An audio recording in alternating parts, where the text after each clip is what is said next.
हम हर काम कर रहे हैं, बस एक दूसरे का ख्याल नहीं रख रहे हैं। क्या तुम्हें इस बात का एहसास नहीं है कि हाल ही में हम दोनों एक दूसरे से कितना दूर हो गए? यानी अगर हमारी शादी में मसाइल पैदा हो रहे हैं या हम एक दूसरे से दूर हो रहे हैं तो तुम उसके लिए मुझे ब्लेम कर रहे हो? हाँ। कैसी अजीब सी बातें करते हो तुम करीम। मेरा मतलब हरगिज ये नहीं था। मैं तो बस पहली वाली सादिया को याद कर रहा हूं जो मेरा ख्याल रखा करती थी। मैं भी अक्सर औकात खुद से यही सवाल करती हूँ, कहाँ गया वो पुराना करीम? खुद ही देख लो, आप कोई मुनासिब बात भी हम नहीं कर पाते। खाने की बात शुरू होते होते देखो कहां चली गई।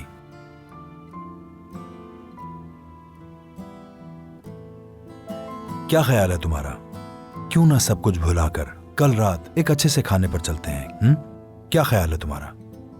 ऑनेस्टली ये बातें सुनने के बाद तो कोई मूड नहीं है।